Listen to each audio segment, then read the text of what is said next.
Hey guys, welcome to the Massive Iron channel. I'm Steve Shaw. In this video, we're going to talk about biceps training. If you're frustrated with your bicep size and development and you don't know how to train, this is the video you need to watch.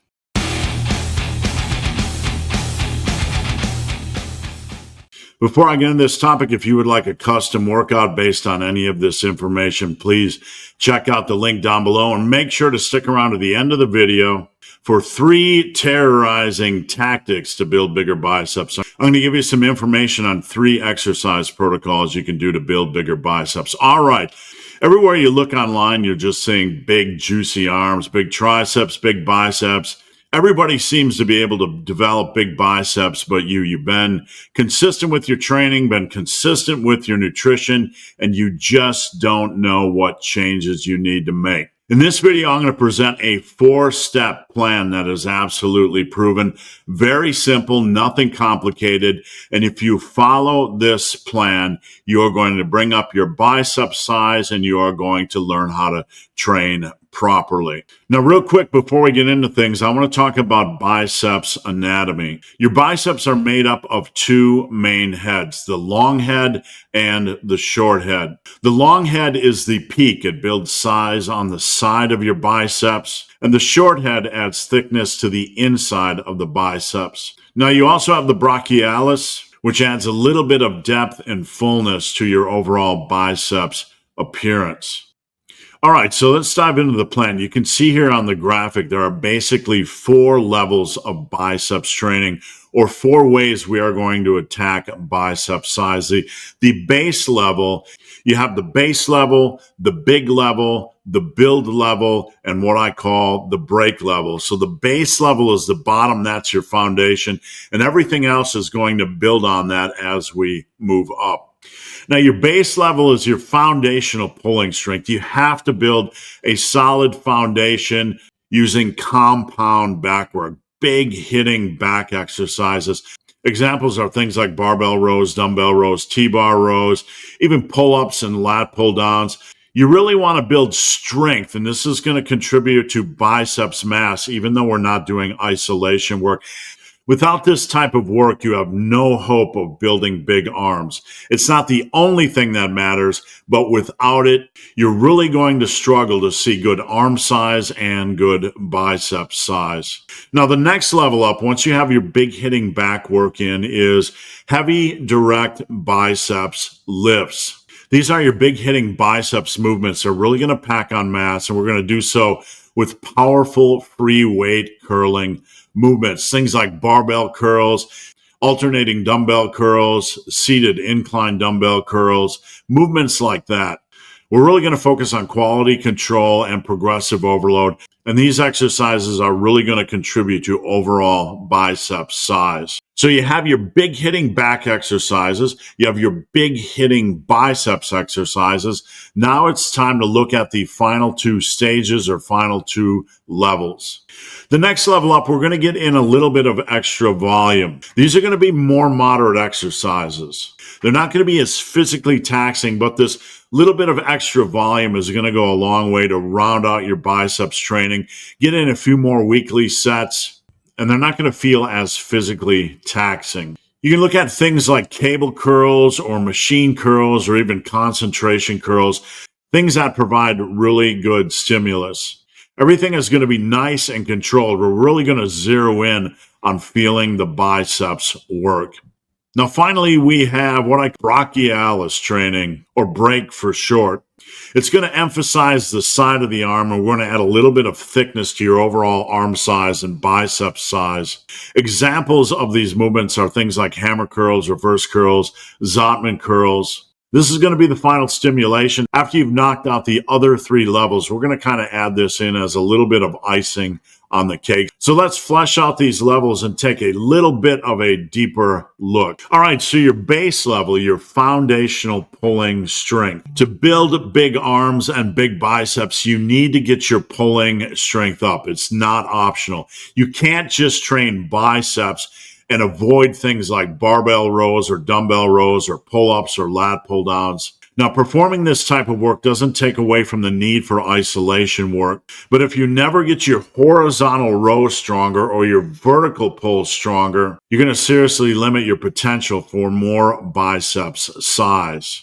I want you to focus on base building using the following types of exercises. Big barbell rows or pendley rows or even Yates rows if you prefer them. Things like dumbbell rows, T-bar rows, pull-ups, or lat pull-downs. Make sure you have at least one big horizontal row and one big vertical pull every week. A horizontal row is going to be an opposite movement pattern of a bench press, and this is going to be like a T-bar row or a pendley row or a dumbbell row, and a vertical pull that's going to be like a pull-up or a lat pull-down. If you don't do very well with pull-ups, just insert something like a V-bar lat pull-down or a wide grip lat pull down. All right, so now it's time for the fun stuff, the big hitting biceps exercises, the dumbbells and barbells. You can't do without this if you want serious biceps size. These are really your bread and butter movements. They allow for serious overload. They have a big progression opportunity, meaning you can get pretty darn strong on them. Training with these is all about consistency and using good form. We don't want to beat up the body using these, but we want to just kind of get in every week and attack your biceps with both a dumbbell and barbell exercise. The goal is to push your numbers up over time safely in a very controlled and focused environment. You want to train hard, but you don't want to get sloppy with your reps. You want to stay strict, but you also want to make sure you have very focused power generation. Make sure you track these just like you would track your big lifts so you know what kind of progression path you are on. Again, these lifts include an easy bar curl, a barbell curl, a standing alternating dumbbell curl, or things like a seated incline curl. I highly encourage you to have both a barbell curl and a dumbbell curl in your program every week. All right, so now you're exhausted and we're on level 3. You've done your big back work,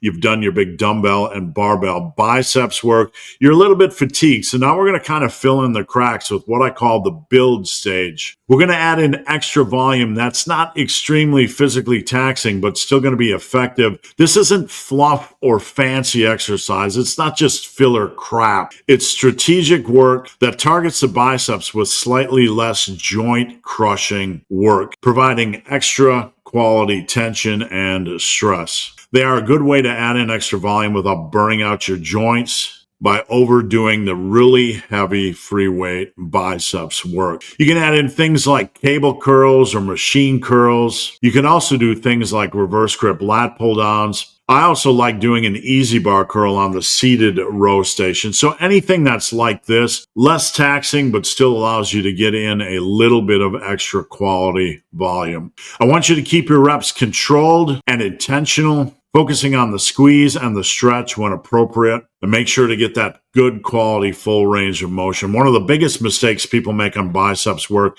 is that when they lower the weight down, they immediately just jerk it back up. One of the big biceps tips I like to give to my clients, at the bottom of the curl, think about relaxing your biceps slightly before initiating the next rep. This will make sure you're not just jerking the weight up and putting a lot of extra stress and bad tension on the biceps tendon. So finally, we're ready for the break level, the final level. You've done the big back work, you've done the big dumbbell and biceps work, you've done the filler volume. Now we're going to focus on the brachialis a little bit, the muscle that adds arm width and that powerful thick look from the side of the arm. Here we're going to focus on more specialized lifts, bicep curl variations that are really going to pack on some solid size and a more well-rounded look to your biceps. You can perform things like hammer curls or pinwheel curls, reverse curls, even things like a Zottman curl. You can also do cable and preacher neutral grip curls.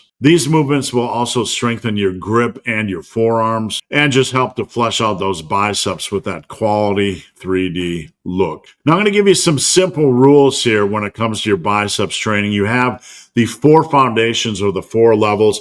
Here are some simple rules. Include at least one heavy hitting horizontal row each week, pendlay rows, T-bar rows, barbell rows. I like to add in a seated cable row just as quality icing on the cake. You want to include at least one big vertical pull each week. If you can't do pull-ups, you can do chin-ups. If you can't do those, you can do lat pull downs. Doesn't really matter the grip, wide grip, V-bar, or alternate every other week. Focus on back work that has a solid progression opportunity, meaning you want a good selection of back exercises that have a solid opportunity for you to get stronger at. I want you to perform at least one dumbbell and one barbell biceps exercise each week. If you're training 3 to 4 days a week, I want you to start with about 6 bicep sets. Then, if you have time or energy, you can add in extra work if you want. 6 sets doesn't sound like much, but this is basically the sweet spot that I have used over the years of my biceps training. Some weeks I do 9, but don't think that doing only 6 per week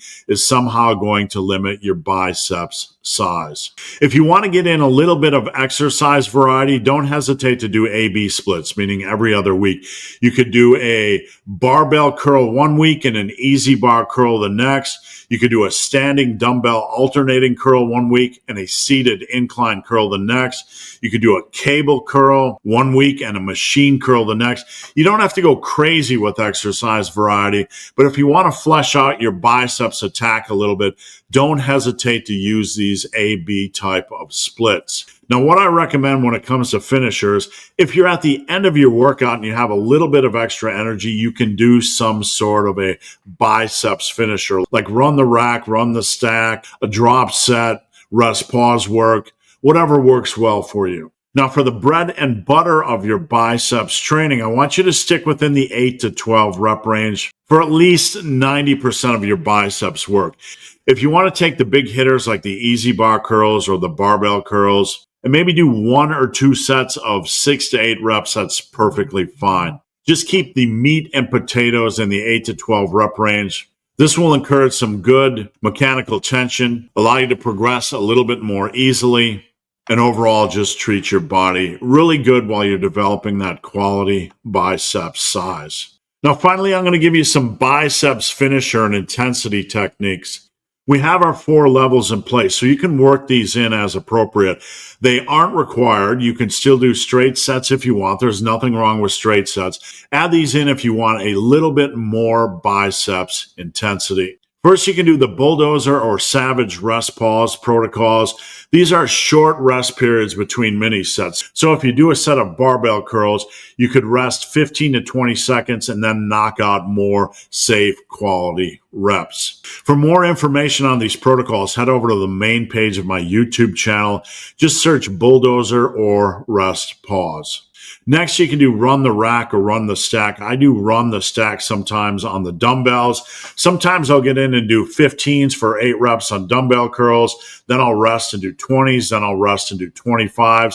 Then I'll rest and do 30s. So I kind of run the rack up on my dumbbell curls, and then you can run it back down if you have extra energy. If you're doing like a cable curl where you have a stacked weight, you could do like 20s for 8 reps, and then 30 for 8 reps, and then 40 for 8 reps, or whatever the weight on the stack allows. So you can run the rack, run the stack, and then run it back down if you have energy. Next, we have something called a mechanical drop set. Here, you're not dropping down to a lighter weight. You're dropping down to a mechanically easier movement pattern. So here's what I mean. Really simple, cheat curls. You do something like 8 strict reps of barbell curls or easy bar curls, and then you could add in, after you're done, like something like 2, 3, or 4 reps of cheat curls to add in a little bit of extra stress. Just make sure you keep your focus on the biceps contraction. We don't want to just get sloppy for the sake of getting sloppy. This is a mechanical drop set. You can do this on dumbbell curls as well. Do your strict dumbbell curls and then maybe use a little bit of English or a little bit of cheating at the end to get in extra stress. Next, we have things like easy bar 21s. This is a classic movement pattern where you do 7 partial reps from the bottom, 7 half reps from the top, and then 7 full reps. All right, so we have something called tempo reps or slow negatives. This is a completely optional protocol, but if you want to add a little bit of extra tension or stress in, you don't have to do this on every set. You could just do it on the final set if you want, but you do your normal curl rep and then you time your eccentric or lowering for 2, 3, 4, or even 6 seconds per rep. Another thing you could do is cluster sets. Let's say you're doing 30 pounds on the dumbbell curls. You could do 4 to 6 reps, rest about 20 to 30 seconds, do another 4 to 6 reps, rest about 20 to 30 seconds, and continue this pattern until you're no longer able to hit your rep target. In this case, we were looking at about 4 to 6 reps. Now, one thing you can do after you're done with a strict set of dumbbell curls or barbell curls is do some partials. You don't have to do a lot of extra reps. Again, just make sure you really focus on feeling the biceps work. So do your strict work. And here, instead of cheating, we're just going to do partials or half reps or get the weight up as far as we can. And finally, if you want a really good way to torture your biceps, let's do time sets. You can do time sets of 60 seconds, 90 seconds, or 120 seconds. Do as many safe quality reps as you can.